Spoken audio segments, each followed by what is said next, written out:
Sup, you beautiful bastards. Welcome back to the Philip DeFranco Show, your daily dive into the news. It is Wednesday, December 18th. We have a lot of news, as you can tell by the time code. So, hey, you just hit that like button to let YouTube know you like these big daily dives into the news, and let's jump into it. Starting with, we need to talk about Luigi Mangione today for two reasons. The first is that Luigi Mangione has now been charged with first-degree murder in furtherance of terrorism. And the second is that a lot of the youth of America lusts for blood. Now, we'll start with the charge, because the new charge doesn't replace his existing second-degree murder charge, but it just gives a potential jury another option and also highlights an interesting quirk of New York law. Because in most jurisdictions across the United States, a first-degree murder charge just requires premeditation. But in New York, it's actually a very narrow set of circumstances that qualify, with one such requirement being that the alleged crime is, quote, intended to intimidate or coerce the civilian population, influence the policies of a unit of government by intimidation or coercion, and affect the conduct of a unit of government by murder, assassination, or kidnapping. And you had Manhattan District Attorney Alvin Bragg adding, this was a killing that was intended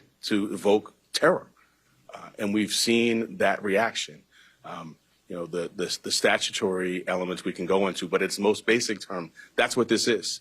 This was not an ordinary killing. Also, in addition to these charges, there's been some updates about the investigation into Mangione. New York is still trying to extradite him from Pennsylvania, where he's been arrested on gun charges. And police now claim they have more evidence that may link Mangione to the crime, such as ballistic evidence from the firearm that he allegedly used. Possibly most damning, if true, is fingerprint evidence on a Kind bar wrapper and water bottle that he reportedly got at a Starbucks very close to the crime scene just before the attack. But with that said, it brings us to the second part of what I said we need to cover. Mangione is very popular with a number of Americans. He's reportedly received quite a bit of mail, as well as 153 deposits into his commissary, which allows him to buy some small amenities while behind bars. And when I say a number of Americans, we should talk about the numbers, because we got the news that Emerson College ran a poll about this whole situation. Well, they found that of the general population, just 17% said that the killing of the CEO is acceptable or somewhat acceptable. The big number that stood out is that 41% of young voters, those between 18 and 29, said Thompson's killing was acceptable or somewhat acceptable. But then, as you can see from the graphic, the support dropping there from age, though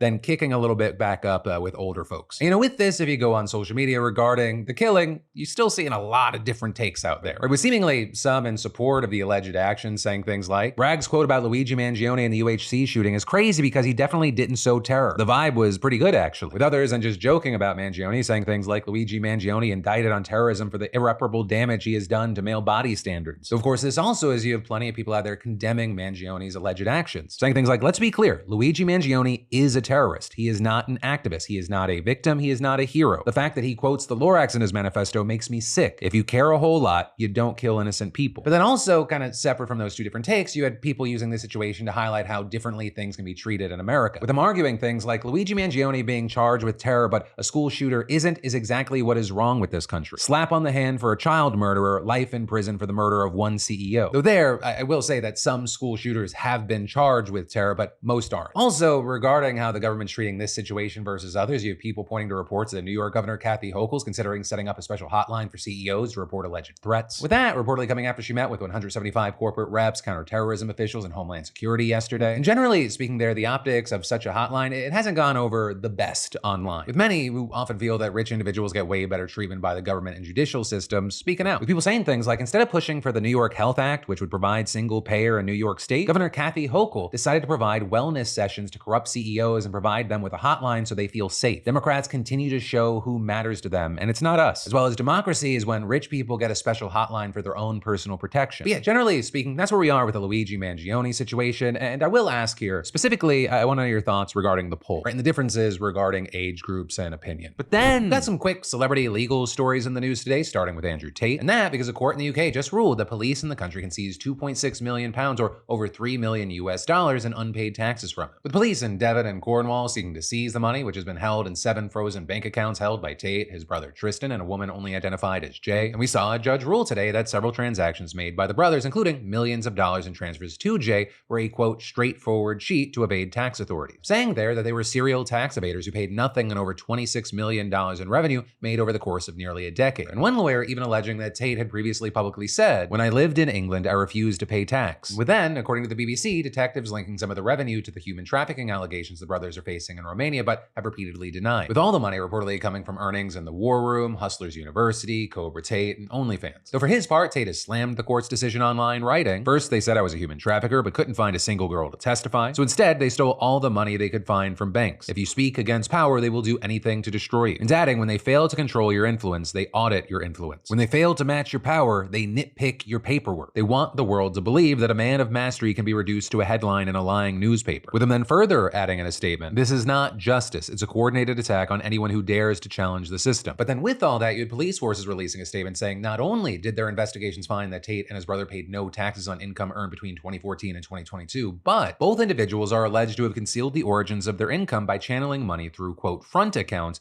constituting criminal activity and rendering those earnings proceeds of crime. Though notably, these proceedings were civil, not criminal. But obviously, there are a lot of cases left to play out with the Tates, so we'll have to wait to see. But that said, it brings us to our second legal celebrity update, and that is Megan Thee Stallion seeking a restraining order against Tory Lanez. Right, which is interesting because 2 years ago, he was convicted for shooting Meg in the feet and eventually sentenced to 10 years in prison. But with that, she's alleging that he's managed to continue a campaign of harassment from behind bars. And with that, you have multiple outlets obtaining the nearly 200-page filing, which claims that Tory continues to terrorize Meg, and adding, due to inadequacies and loopholes in the criminal justice system, she is currently without any formal protection against his attacks. And then further claiming that Tory and his legal team purposefully filed petitions challenging his conviction on the day Meg's documentary came out in an effort to spread false claims about the case while she was telling the public her story, even calling Tory's alleged efforts psychological warfare. And this is notably, Meg claims that he's not doing this alone and has formed a, quote, conspiratorial relationship with a blogger who is smearing her name online. And actually with that, Meg previously filed a lawsuit against that blogger, and her latest filing now points to prison calls between Tory and his father where they allegedly discussed paying the blogger. But they're claiming that they are working together to bully, harass, and further victimize her, and likening that blogger to a puppet that Tory's using. And so she's seeking a new restraining order as a previous protection order expired that would prevent Tory from directly or indirectly harassing and intimidating her. With the filing then saying that without a restraining order, she will have no protection from Tory when he's released, and this possibility alone causes her severe emotional distress and makes her fearful for her life. And then, if you live in Florida, you will no longer be able to access Pornhub come the new year. Right, and that because Governor Ron DeSantis signed HB 3 into law this year, which reportedly in part requires pornographic websites to implement age verification to block access to those under 18, with the law specifically mandating that these websites use either anonymous age verification or standard age verification. And this is you have places like Axios reporting that the Free Speech Coalition filed a legal challenge to the law this week, arguing that it creates a substantial burden on adults who want to access legal sites without fear of surveillance. And as far as Pornhub, if you're in Florida right now and you go to the website, you'll get a pop-up that says you will lose access to Pornhub in 13 days. And saying your government wants you to give your driver's license before you can access the site. With then adding, we don't want minors accessing our site and think preventing that from happening is a good thing, but putting everybody's privacy at risk won't achieve that. And so come New Year's Day, Florida will now be the 9th state that Pornhub has pulled out of. All of this is you have people on the other side saying, for Pornhub, this isn't actually about caring about privacy, with reports noting, for example, that State Representative Chase Tremont, who's actually a Republican who sponsored the age verification bill, he said that the site's decision to shut down rather than comply tells us exactly who their real target audience is. But yeah, that's the situation. Florida's probably not the last state we're going to see this from, but generally bad news for porn sites, great news for VPNs. And then some of the most dangerous medical conditions are the ones you don't even know you have, and sometimes it takes a trained professional who knows what to look for to tell the difference between a trivial symptom and a life-threatening emergency. So the question right now is, can you make that judgment over the phone or even with a video call, right? And hitting on that, we're seeing people like Simon Rowland, a researcher with the healthcare company Haleon, telling the Washington Post that few providers actually receive special training in making remote diagnoses, which can be especially difficult in acute cases. And also what we're seeing right now is that the answer appears to be revealing itself thanks to One Medical, right? They're that in-person and telehealth primary care provider that was acquired by Amazon for almost $4 billion in early 2023. And with that, you have the Post reporting that just before Christmas that year, One Medical allegedly made a fuck up that apparently led to its first ever wrongful death lawsuit, with Philip Tong, a beloved father and husband in his 40s, logging on to a video consultation to report some symptoms. Namely there that he was short of breath, coughing up blood, and watching his feet turn blue. Which I gotta say, even as someone with zero medical education, I gotta say sounds pretty serious. Oh, and also our guy Phil, he was diabetic and had been sick with flu-like symptoms for about a week up to this point. Yet, according to the lawsuit, the provider's recommendation was simple. Just buy an inhaler. But then, just hours later, Tong collapsed in an emergency room and died the same day. And so now you have this lawsuit arguing that One Medical failed to order appropriate testing for him and lacked adequately trained and qualified staff, resulting in treatment that was careless, reckless, and negligent. And so you have the first meeting in that case scheduled for March of next year. But here's a big thing. This is not the first complaint that's been lobbed at One Medical or Amazon. After the company was acquired, current and former employees told the Post that the pressure to improve productivity increased at the expense of patient care, with reports saying that virtual providers' schedules became so tightly packed that 2 different patients reported having telehealth visits with providers who were clearly calling from their cars. And so at one clinic, you had former employees saying that standard appointments shrink from 1 hour to 30 minutes, health coaches no longer assisted physicians throughout appointments, and in-person mental health check-ins with behavioral health specialists were replaced with virtual visits. With doctors expected to see more and more patients per day, first around 6 and then eventually more than 12. And then a year after the acquisition, One Medical laid off several hundred employees, including some clinical staff and reception workers. Employees who were then replaced by a call center in Arizona manned by a staffing agency. Now with that, some of its workers are full-time employees, but reportedly many others are newly hired contractors with little to no medical experience and just a few weeks of training. So it's been argued that we're already beginning to see the consequences, with the Post, for example, reporting that the call center failed on more than a dozen occasions to seek immediate attention for elderly callers with urgent symptoms. With things like, for example, a patient reporting a blood clot, pain, and swelling, and staff didn't escalate the call and they just scheduled an appointment. But then, over the following 2 days, clinical staffers flagging 4 more call center errors involving elderly patients with urgent complaints, including stomach pain and blood and stool, a spike in blood pressure, an insect bite, and sudden rib pain. Now, with this, the corporate leadership has defended itself against all these accusations. With, for example, One Medical CEO claiming it's independent of Amazon leadership and any changes are unrelated to the acquisition. And that, along with the company claiming that it began shortening appointments before Amazon took it over, saying that patients are now screened in advance by a centralized team to save time and administrative tasks in the office. And then with that, claiming that the call center has improved response times and patient care. But hey, if this doesn't end up getting settled and this lawsuit unfolds and more reporting comes out, I'm sure we'll find out if any of that's actually true or not. But then, in a quick break from the news, are you feeling the pressure of debt? Well, if you are, you're not alone, right? It's something that most of us deal with, but also when the holidays roll around, it just feels like an impossible weight at times. Gifts, travel, celebrations, it all adds up fast. In fact, last year, nearly half of American consumers took on more debt just to get through the holiday season. And with that, let's be honest, starting a new year with more bills and the same stress, it's not the vibe. And if you've been making payments, but your balances are barely budging, today's sponsor, PDS Debt, can help. Right? They'll take the time to get where you're coming from and match you with personalized options to tackle things like credit cards, personal loans, medical bills, or collections, or whatever's stressing you out. And if you have $10,000 or more in eligible debt, PDS Debt offers real solutions no matter your credit score, even if it's bad or fair. And getting started is really quick and easy, especially because they're offering you right now a free debt analysis that takes just 30 seconds. So hey, head over to pdsdebt.com/DeFranco to start your journey toward becoming debt-free, especially because life can feel so much lighter without feeling the weight of mounting debt. Stop merely surviving and start living for you, not your creditors. Take the first step to reclaim control today at pdsdebt.com/DeFranco. But then we need to talk about how the U.S. Bureau of Prisons just lost nearly $116 million for running what was known internally as the Rape Club among guards and prisoners. And this after the Justice Department concluded what appears to be the largest settlement in the Bureau's history. And it all comes down to just one prison, the Federal Correction Institution in Dublin, California. You see, it was one of 6 women-only facilities in the federal prison system, housing just several hundred inmates, which then makes it all the more shocking that a staggering 103 of them sued the Bureau for alleged sexual abuse and retaliation for speaking out. Though perhaps really not that surprising, since even the former warden, Ray Garcia, who would have ultimately been responsible for making sure that none of this happened, was guilty himself. He actually got convicted in 2022 for abusing 3 inmates and is serving a 70-month prison sentence, with then also 7 other employees getting charged so far, 6 of whom have pleaded guilty or been convicted. But this is allegedly as many as 30 correctional officers took part in the abuse, including a chaplain. And it seems like they barely even tried to hide it. Like, for example, one inmate said her prison work supervisor assigned her to work with a maintenance foreman she had accused of rape and then taunted her by remarking, "Let the games begin." Or like this other time where a woman said that when she reported her rape by a safety administrator to an internal prison investigator, he replied,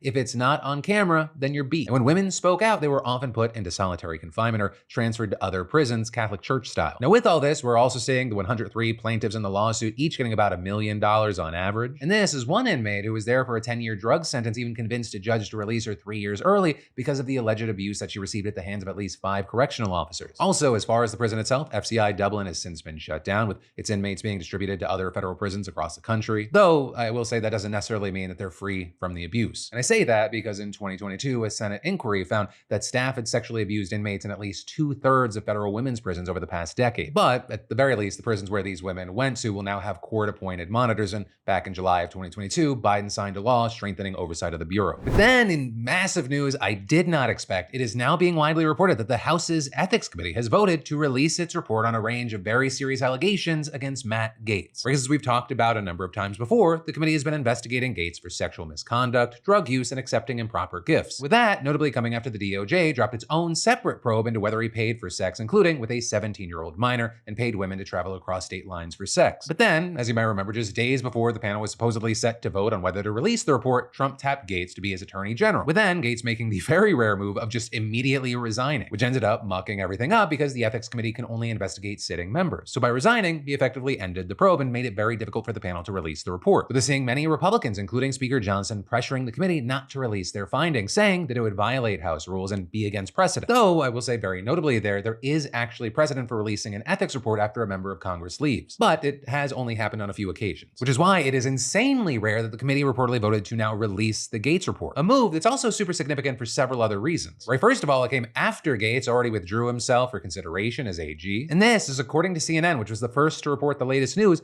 The committee secretly voted to release its findings earlier this month. And that is super notable because the argument for releasing it when he was still under consideration as AG was that he was still going to be a public servant and that the American people deserved to know the truth. Right, and so after Gaetz withdrew his name, the debate kind of ended up fizzling out for the most part. But there's generally speaking seeing both lawmakers and the American public mostly dropping their demands to see it, especially after an attempt by House Democrats to force the committee to release the findings failed to pass in the chamber. Hell, you even had the Republican chair of the committee literally saying that Gaetz's withdrawal should end discussion of the report's release. So you have people saying that the fact that they're still voting to release this when he isn't going to even be serving the public anymore, that could speak to the severity of their findings. But then also beyond that, this decision is significant because it marks a major reversal for the panel and specifically for members of Gaetz's own party. Because remember, this committee is split evenly among Republicans and Democrats, 5-5, but because the GOP controls the House, they get to break ties. And last month, just one day before Gaetz resigned, the Ethics Committee voted against releasing the report, with unsurprisingly Republicans voting along party lines to block their findings from being made public. So if all of the reporting here is true, and the panel secretly voted again and decided to release the report this time around, it would mean that at least one of the Republican members flipped their vote. Now currently, regarding the contents of this report, we don't have any new information right now, though we have seen multiple outlets reporting that it is expected to be released later this week. Also, with this news, as far as how Gaetz has responded, he wrote a long post on X where he once again denied the claims, noting that the DOJ had investigated the allegations before, and then writing, "I was charged with nothing, fully exonerated, not even a campaign finance violation, and the people investigating me hated me." With Gaetz also claiming that the witnesses the House panel interviewed had been deemed not credible by the DOJ, and arguing that he and his attorneys weren't able to challenge the testimony the witnesses gave to the committee. But then he also went on to sort of address the substance of the allegations against him, saying, "In my single days, I often sent funds to women I dated, even some I never dated but who asked. I dated several of these women. For years, I never had sexual contact with someone under 18. Any claim that I have would be destroyed in court, which is why no such claim was ever made in court. My 30s were an era of working very hard and playing hard too. It's embarrassing, though not criminal, that I probably partied, womanized, drank, and smoked more than I should have earlier in life, and saying I live a different life now." All of which I imagine is a pretty good preview of what his defense is going to be against whatever the report ends up saying. But for now, we're going to have to wait to see what this report actually says. And then, is the US government about to shut down? Because there's a showdown playing out in Congress right now. Because you see, you had lawmakers having until midnight on Friday to pass a bill to fund the government and avert a shutdown. And last night, congressional leaders unveiled a 1,500-page stopgap bill, right, called a continuing resolution, or a CR, that'll fund the government until March. So it's largely seen as a short-term bill meant to keep things going until Trump and the new Republican-controlled Congress can take over. But also, in addition to extending current funding levels, the legislation also includes a number of very notable provisions. Right, among other things, the CR would allocate more than $100 billion in disaster relief for communities hit by the recent hurricanes and other natural disasters. It would give an additional $10 billion in aid to farmers as lawmakers continue to squabble over a new farm bill. It would commit the federal government to pay 100% of the cost to rebuild the Francis Scott Key Bridge that collapsed in Baltimore last spring. It would also pave the way for the NFL's Commanders to go from Maryland to DC, provide a cost of living adjustment for Congress members' pay, which is something that hasn't been voted on since 2009, and criminalize the publication of, quote, non-consensual intimate visual depictions, including deepfake pornography. Right, and those, they're just some of the most significant provisions. There are also a whole host of additional unrelated policy measures on health, energy, and other matters that lawmakers were able to slip into the bill as part of negotiations. And while when that hits your ears, it sounds very weird, it's also understood that it's not all that uncommon for an end-of-the-year spending bill. They even have a term for it. They call it a Christmas tree because it's decorated with a bunch of different pet projects both parties have been trying to pass. And because they get tacked on to a must-pass spending bill, lawmakers are forced to choose between forcing a shutdown or caving to those projects and passing the bill as is so they can head out for the holiday recess. But also understand the fact that it is common does not make it popular, especially among Republicans who generally oppose new spending, which is why it is then not shocking to learn that a bunch of GOP members have slammed this bill, with many openly opposing it, calling it a Democrat wish list, or as Representative Eric Burleson put it, it's a total dumpster fire. I think it's garbage. It also wasn't just lawmakers complaining, right? We saw Elon Musk making multiple posts condemning the CR and urging lawmakers not to pass it. Vote no also trending high on X this morning. Though there, you also had people saying something that's become common on the platform is that a bunch of the top posts promoted by the algorithm there were totally unrelated and literally nothing to do with the stopgap bill. But Musk's decision to chime in here, it is very notable, right? Because he's supposed to head this commission that's all about slashing the budget, and it elevates the spending battle to the millions and millions of people who see his content. And actually, on the note of spread, I mean, just yesterday you had the Washington Post publishing this wild analysis that found that Musk's influence on X is bigger than every single member of Congress combined, with that reportedly including both personal and official accounts. And so it's believed by a number of people that by adding visibility to the shutdown showdown, Musk could encourage constituents to pressure their Congress members to vote against the CR. But also with this, right, on the other side, you have Democrats widely voicing support for the bill, and actually so has Republican House Speaker Mike Johnson, who helped negotiate it, with Johnson defending the bill here and arguing that it's just a short-term measure, not a fully funded bill like the Democrats wanted, and arguing this is a small CR that we've had to add things to that were out of our control. These were not man-made disasters. These were things that the federal government has an appropriate role to do. I wish it weren't necessary. And adding, we have to be able to help those who are on these dire straits, and that's what the volume of the pages to this is. And so it's going to be very interesting to see what the vote on this is. Right? Because given how slim the Republican majority is in the House and how many members have already voiced opposition, Johnson is very likely going to need the Democrats to get this resolution passed. And at least from an optics standpoint, that could be a bad thing for Johnson because it could be seen as caving to Democrats. And as we've seen with situations like Kevin McCarthy, bipartisanship can be fatal for Republicans. Though I will say that the situation on the ground has changed for a number of reasons, including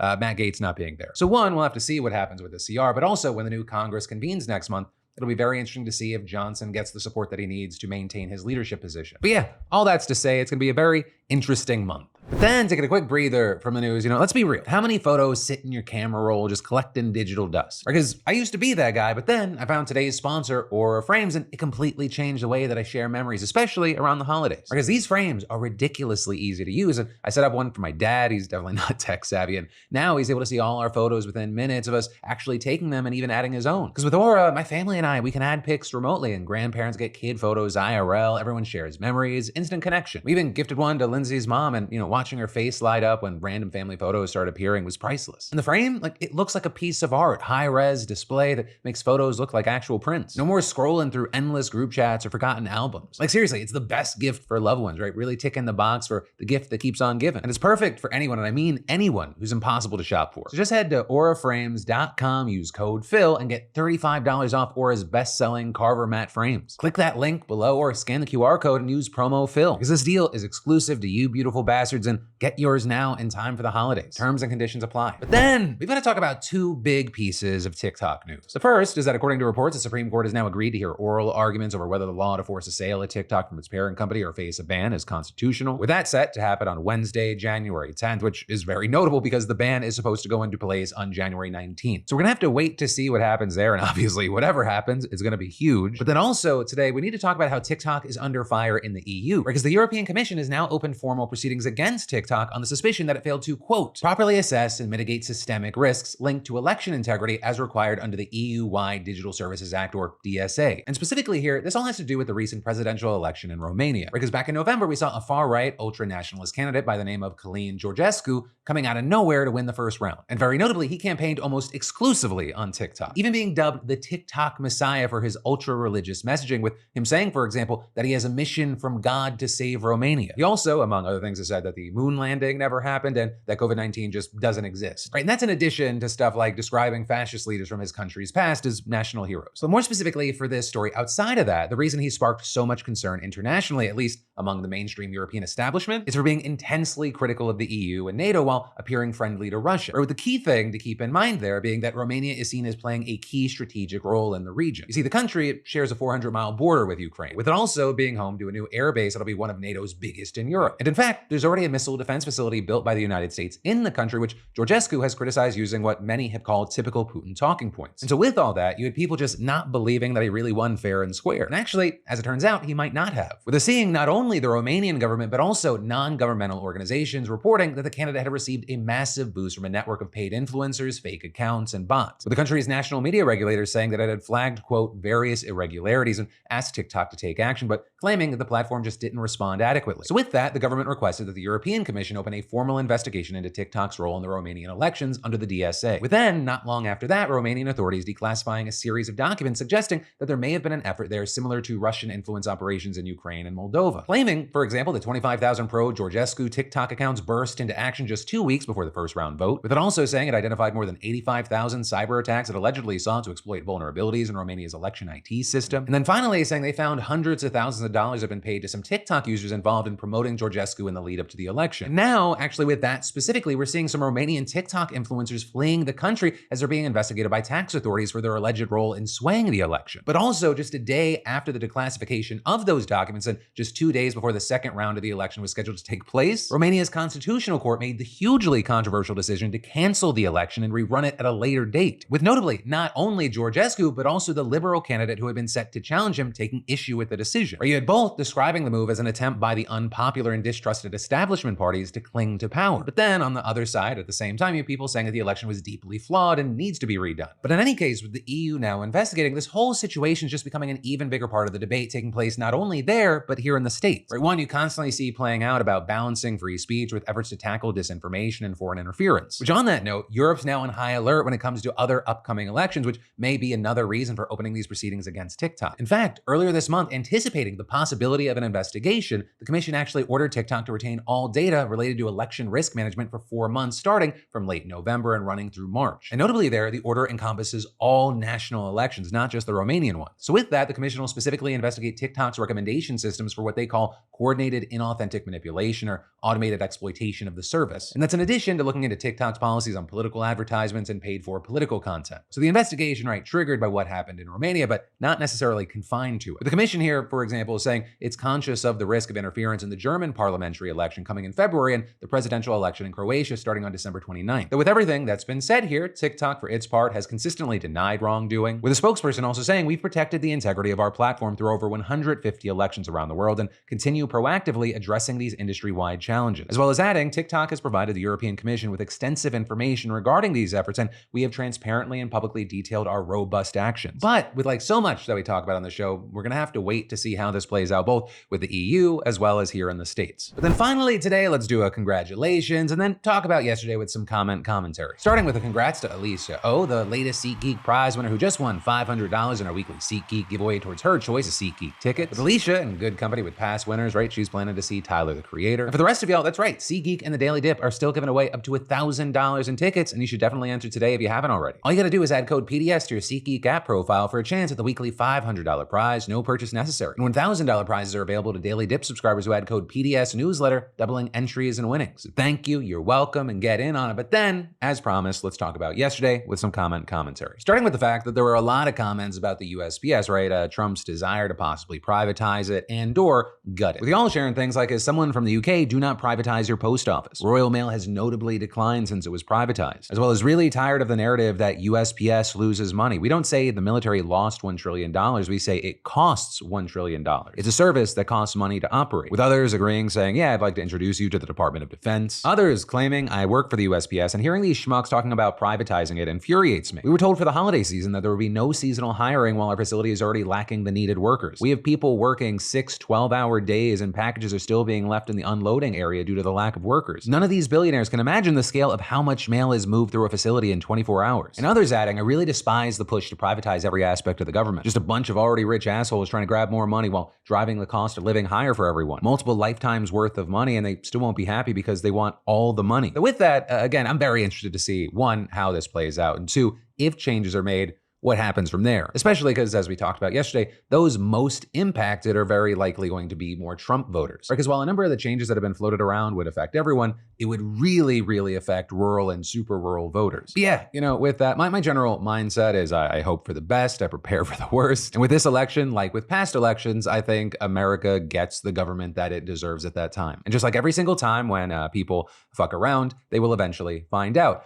We just don't know what the find out is going to look like. There are beliefs, there are experts chiming in, but I think it is because it's been a long year. To a certain degree, I'm of the mindset that if there's going to be a fire, I'm just gonna sit back and make s'mores at this point. It's in no way a healthy mindset to have, but I'm just being honest with where I'm at. I probably just need a Snickers bar and a week off. But back to comments. There are definitely a fair share of people saying the Mount Vernon police story was disgusting. People shocked they strip searched every single person, right? With people wondering if they strip searched every arrested person and even more, is there really a good officer in that station? Then regarding AI advancements, and specifically yesterday we were talking about Sora versus VO2 and video, and you had people saying they need to make it mandatory that if you use AI, you must disclose it. Obviously someone can lie, but if it's caught that they did and didn't say so, it should be removed. There's so many videos just meshed together to make stories for content and it's working. Which I would say, one, yes, absolutely, but also two, that solution I think at scale fails. There's too much content being uploaded to pretty much every platform, and at this point we'd largely be relying kind of on two things. One, the terms of service of the social platforms and their ability to identify AI content, and two, the companies behind the AI putting something in their AI content that maybe signals to the social media companies that it is AI. But then even that part, it relies on all AI companies being good actors, which even if that is the case currently, I think over a long enough period of time that will not be. Which then brings you to a debate that we see play out where you have people saying, well, the law needs to get involved. Would making AI content meant to mislead and cause panic or harass someone, or would the creation of some AI content, like deep fake sort of thing, if it's meant to incite panic, harassment, some sort of thing, is that the equivalent of like yelling fire in a movie theater, or where there would be a legal punishment of some sort? But then you're gonna have people saying, oh, well, I wasn't trying to incite, it was parody. And there, I don't know, there's so much of it gets very, very messy. But how we as different societies, we adopt and react and make legislation around AI advancements, that is gonna be a huge defining thing over at least the next decade, for better or worse. But hey, with that said, that is the end of your Philip DeFranco show, and more specifically, your extra rambly commentary section today. As always, thank you for watching. I hope you've enjoyed getting filled in. I love yo faces, and I'll see you right back here tomorrow.